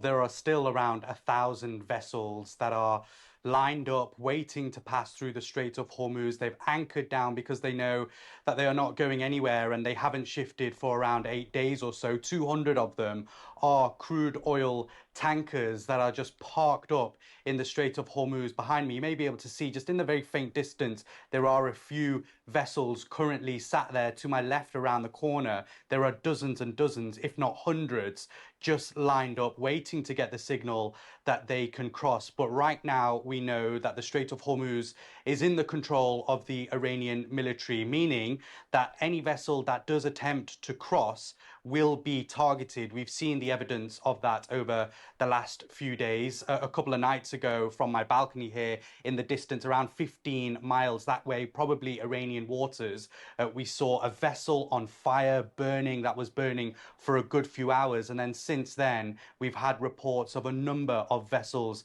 targeted by the Iranian military. It seems that over the last 48 hours, 72 hours or so, Iran has specifically been targeting energy resources, whether it is oil facilities across the wider Gulf. Obviously, we've seen the attack on a couple of vessels in Iraq waters as well, or whether it's been here on the Strait of Hormuz, not just blocking the strait, but also targeting vessels as well.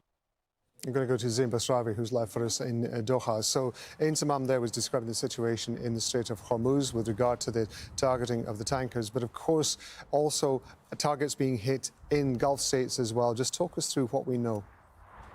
Well, there have been a number of attacks this morning that we've seen throughout the day. The Strait of Hormuz, of course, a naval pressure point, and in the skies over Gulf Arab cities, there is the aerial pressure point with these retaliatory attacks from Iran.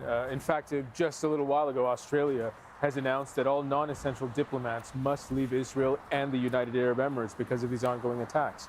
In Kuwait, just a few hours ago, the international airport was attacked by several drones, causing a good amount of damage. There was a drone attack in Dubai a few hours ago. That's following on from a series of attacks throughout the course of the day in the UAE that started at 3 a.m. in the early hours of this morning. Then again at 6 a.m., missile and drone threats being dealt with by UAE's air defenses. An explosion heard in the center of Dubai.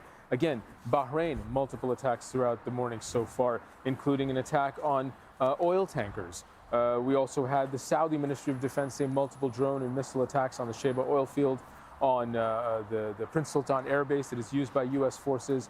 Oman, of course, we saw those incredible pictures of oil tankers there holding fuel on fire from the attacks that happened there.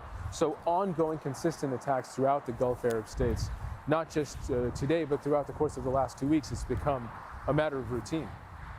And Zain, we're not just obviously talking about oil installations, gas installations. We're talking about wider the impact on wider facilities as well. I understand that banks are shutting down operations in multiple Gulf countries.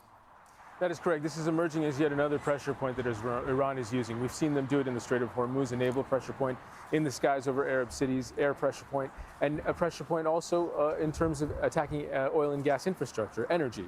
And what we are seeing here, an Iranian bank came under attack by an Israeli strike, and they said in response they will attack banks affiliated with the United States and Israel in neighboring countries. As a result, Citibank has closed branches in the UAE. Standard Chartered has closed branches in Dubai. HSBC has closed branches here in Qatar, some for a few days, some indefinitely. And we're likely to see other banks in the region follow suit because of the threat of Iran attacking what they say are U.S. affiliated banks. And really, in some ways, every bank in the world is tied into the U.S. banking market. And so this is a real serious threat and another way that Iran can bring pressure to bear on the economies of the Gulf Arab states. Zain Basrawi live for us there in Doha. Thanks very much indeed. Well, as we've been reporting, the UN Refugee Agency says 3.2 million Iranians have been displaced by the conflict so far. We're going to go to Tawhid Asadi live for us in the Iranian capital. Tehran also saying that Israel and the US have hit nearly 19,000 civilian sites since the war began. And I can see behind you some of the devastation that's been caused by those strikes. Just talk us through what's been going on.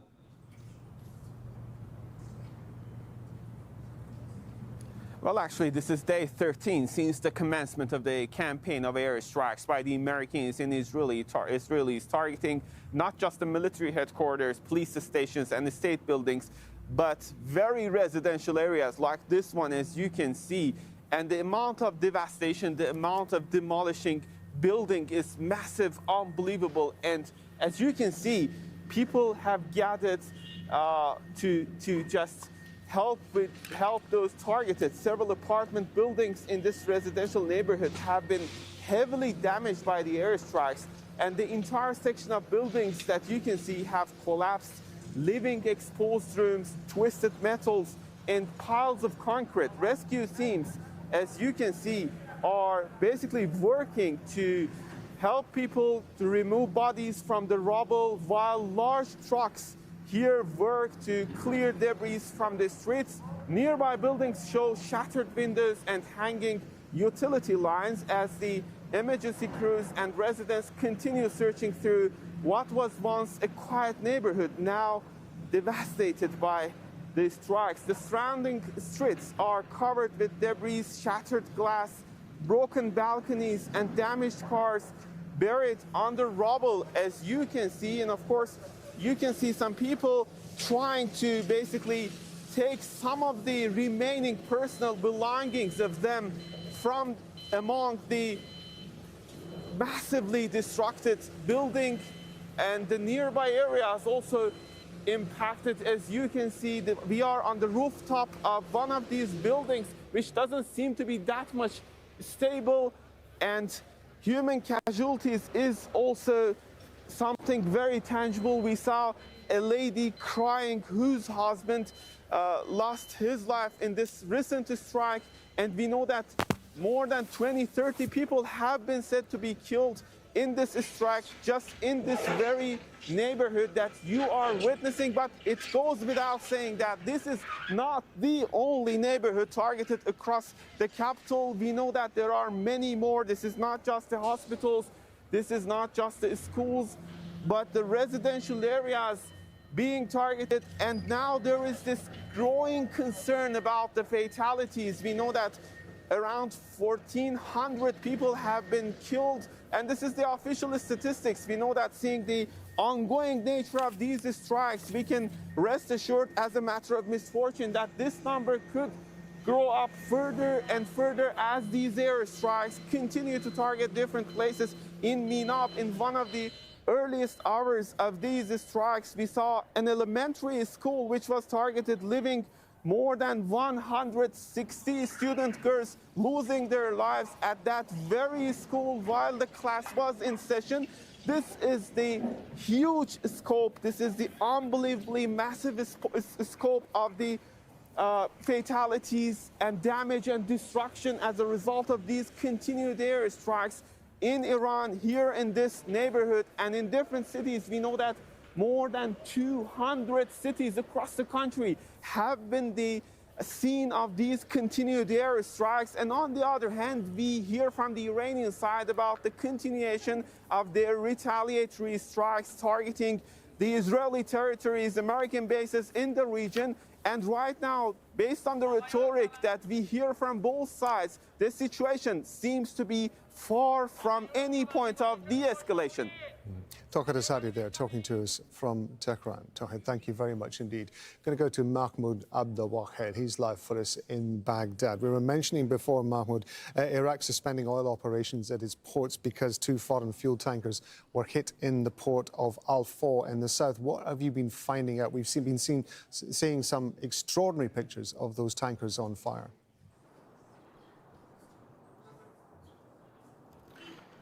Well, first of all, Iraqi officials say that it's an Iranian explosive-laden boat that hit the oil tankers and that caused that damage and the casualties. 38 of the crew members were rescued by Iraqi rescue teams, 1 confirmed dead, and there is no speech, there is no word about whether or not there are missing other crew members of these 2 oil tankers. As you know, that these were loaded with crude oil, and they were offshore of the Al Faw oil port in southern Iraq in the Basra province, but they were in the Iraqi maritime domain. That's why Iraqi officials here are very upset. They say this is a violation of Iraq's sovereignty, and Iraq preserves its right to take all legal measures in this concern. Now, these 2 tankers, this is not the first time, by the way. Last week, another similar incident, an explosive-laden boat also hit another ship and set it on fire. You know that Iraq relies on oil revenues, and more than 90% of Iraq's budget comes from oil revenues. And since the beginning of the military campaign by Israel and the United States on Iran, Iraq has decreased its oil production from 3,300,000 barrels a day to now less than 1 million barrels a day, also because of the unrest and the security situation in the Gulf. Mahmoud, we were talking there about the tankers and the fires there. That's, of course, south of Iraq, but there have been attacks in Iraq daily. Can you explain to us what's been happening? Yes, indeed. Daily, every day, every night. You know that Iraq has literally turned into a secondary battlefield. In fact, the parties involved in the conflict on Iraqi soil are more than those on Iran. You know, here, for example, today, earlier in the morning, an airstrike believed to be U.S. Israeli, according to Iraqi officials, hit the headquarters of the 19th Brigade on Al-Qa'im crossing terminal between Iraq and Syria. And this brigade is part of the paramilitary popular mobilization units. But it also includes major groups of what is so-called the Islamic resistance that are affiliated to Iran. Those who have been carrying out dozens and dozens of attacks targeting U.S. interests, military bases, the consulate in Erbil, the embassy here in Baghdad, and the diplomatic center attached to Baghdad's international airport. So 29 dead in this airstrike and more than 50 injured, some in critical conditions, some unaccounted for, believed are still under the rubble. But one last important point. This area that was targeted, the Al-Qa'im, is a crossing terminal between Iraq and Syria, is an important connecting link for Iran, connecting Iran to Iraq, Syria, and to Lebanon. Mahmoud, thank you very much indeed. That's Mahmoud Abdelwahed breaking all that down from us in Baghdad. Israel's defense minister says he's expanding Israeli military operations in Lebanon. That announcement comes after a series of attacks on Israel and another night of heavy bombardment on the Lebanese capital. One attack killed at least 8 people in a popular beachfront district of Beirut. Another 30 people were injured. More than 600 people have been killed in Lebanon since the fighting resumed this month. I say to all the enemies, take a lesson from Gaza. They said they wanted to eliminate the resistance, and they tried by every means, burning children in hospitals, the Al Ali hospital in Gaza, killing and terrorizing. Yet the resistance is still...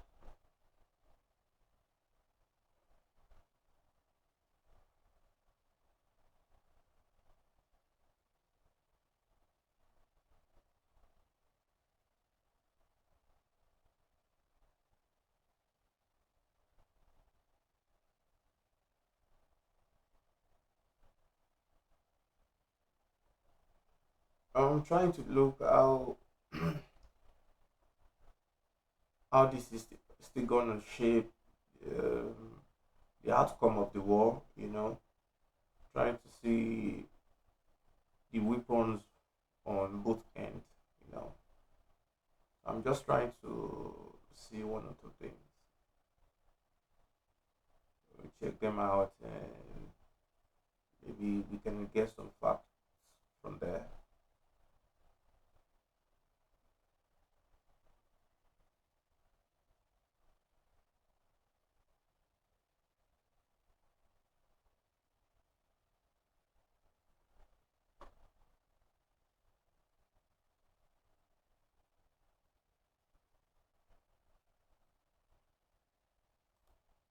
check this first.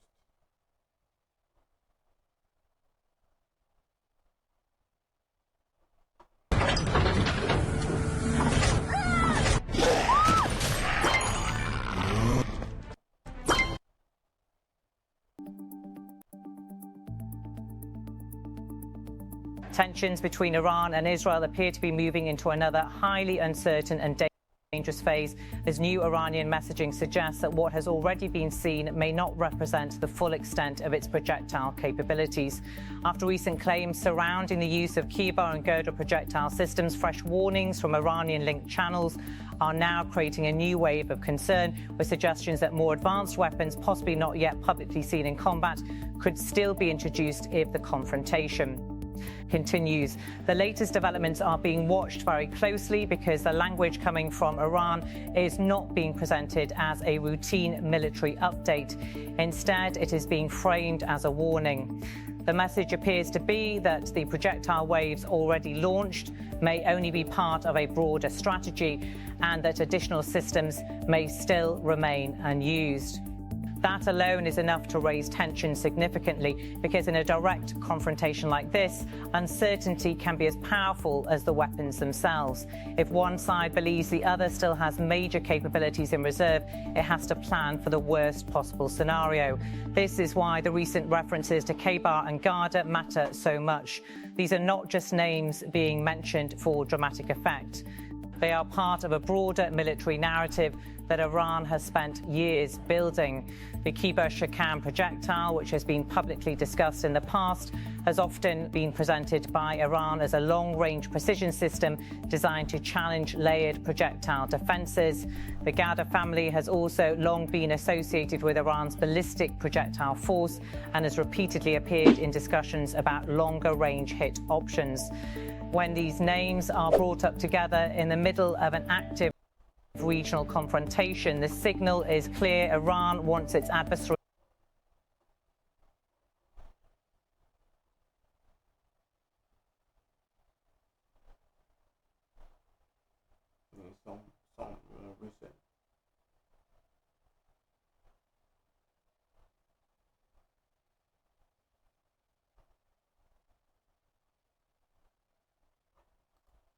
Recent. Check this out. Missiles streak across the sky. Remember, drones buzz toward the Israeli cities, Gulf nations feeling the heat of the war. And deep inside Iran's war machine, a new strategy is taking shape. The shadow war is now entering a deadlier phase as Iran's Revolutionary Guards signal a deadly decentralized comeback.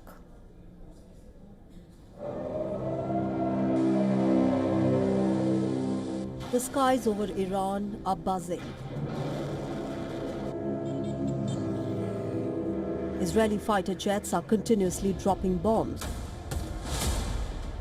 Joining them are the Americans, who are firing volleys of missiles from the sea. American fighter jets are raining death and destruction.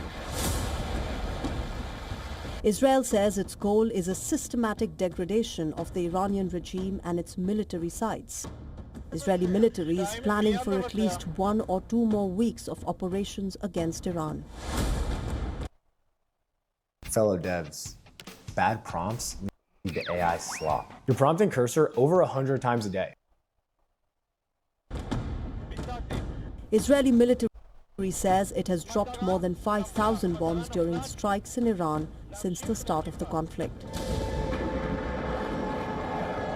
IDF warns that it plans to target more than 1,000 Iranian targets. But Iran is striking back.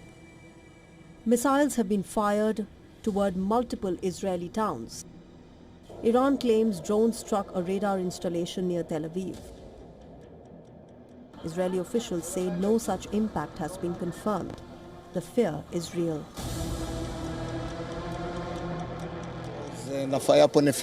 Something fell here, part of a missile or a missile. We don't know exactly what it was yet. We're leaving it to the security forces to investigate. Damage was caused to all the surrounding houses, really very extensive damage. A very large crater was created at the site of the fall. We are currently scanning all the surrounding houses to see if there are any casualties or not. And thank God, so far there are no casualties, no injuries.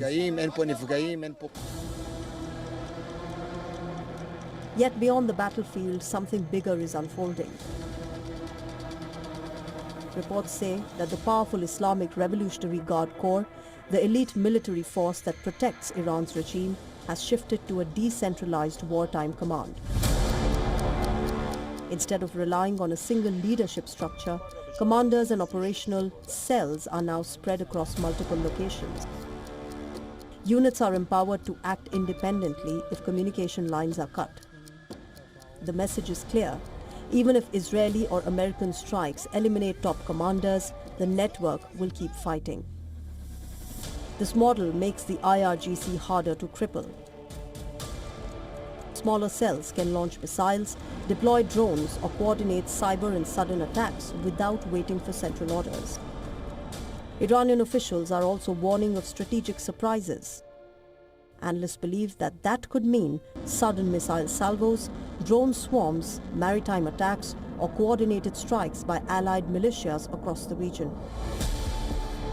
The war for Israel and America is no longer a countdown to victory.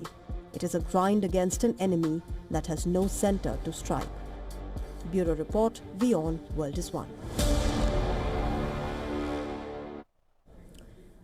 And let me now go across to Ron Alado. He's a former American military officer and intelligence operations officer joining us live from Miami at the moment. Ron, welcome to WION. I want to start by asking you how the Iranian response has been talked about. This is a country which has existential crisis right now, and it is about regime survival for them. Their response has been called by Donald Trump as a surprise as well, the fact that they are targeting allies as well. What is your assessment on ground of the Iranian response?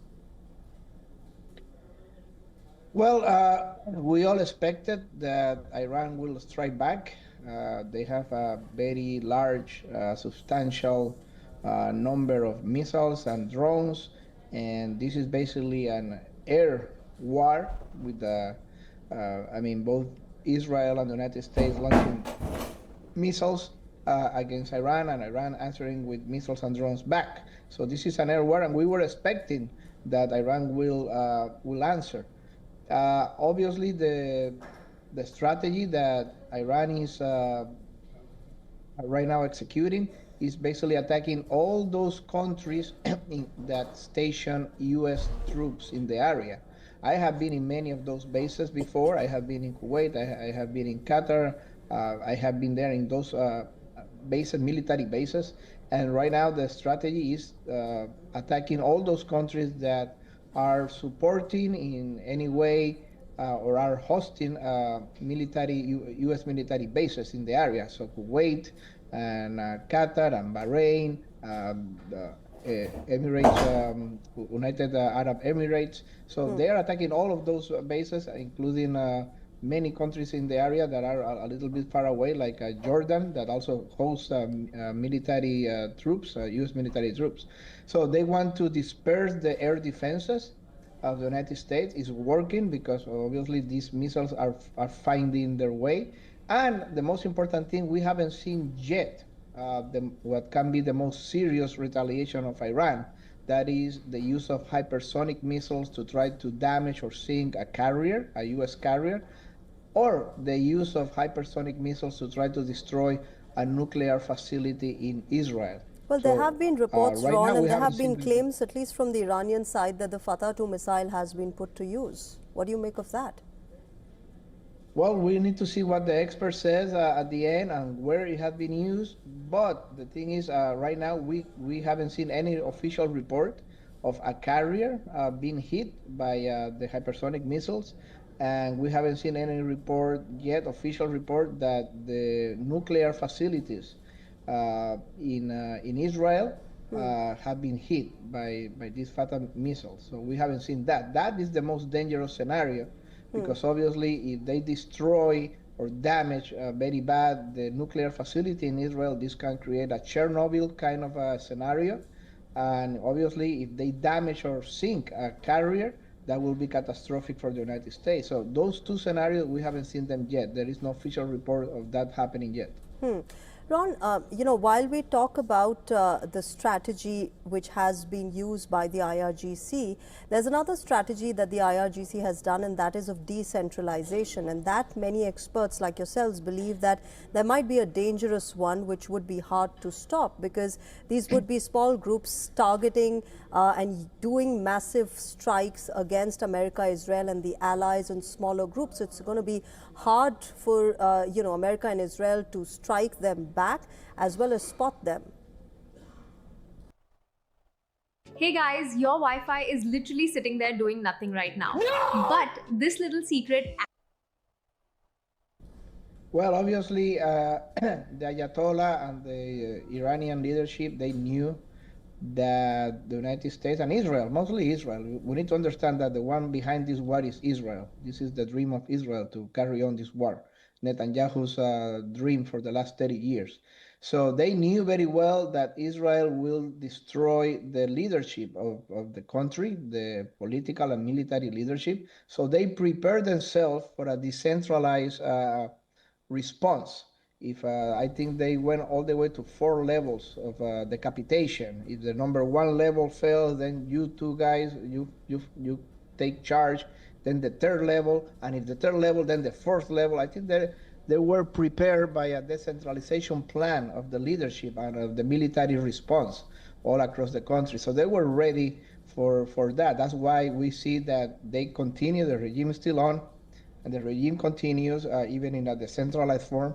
Remember, for Iran to win this war, the only thing they need to do is survive. That's it. They don't need to conquer anything or destroy anything. As far as they survive and they still on the ground standing after this war ends, they win. That's the only thing they have to do to win this war, is just survive.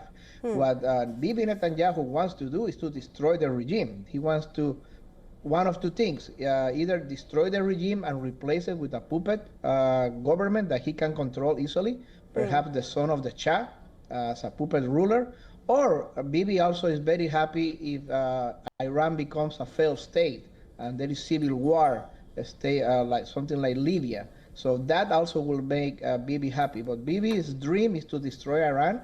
For the last 30 years, since 1996 at least, he has been saying again and again and again that Iran is 2 weeks away from a nuclear bomb. Okay. He has been saying that since 1996. So that's his dream, to destroy Iran, because Iran is 2 weeks away from having a nuclear bomb. So for Iran, it's about survival. For Israel, it's about Netanyahu's aspiration of seeing the collapse of the Iranian regime. For America, what is it? For America, is to make Bibi happy, to make Netanyahu happy. That is the main strategy of the main goal of Trump. You need to understand something, the big picture of this. In November, there are the Congress elections, the congressional elections in November. Yes. Trump needs to secure the Congress. He needs the Senate and he needs the House. If the House or the Senate or both go to the Democratic Party, that will be terrible for Trump. That will be catastrophic for Trump. The Democrats are going to try to impeach him again, like they did before. They are going to sabotage all his agenda, all his government. He's going to be a lame duck for the last 2 years. He's going to be a nightmare for Donald Trump if the Democrats win.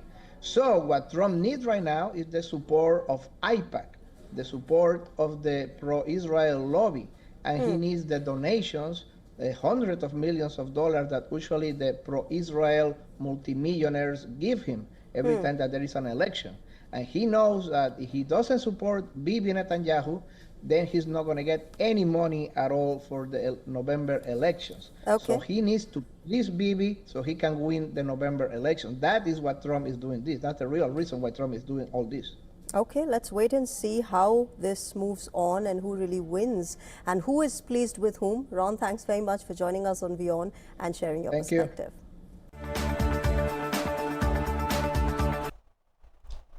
And that will be all for now.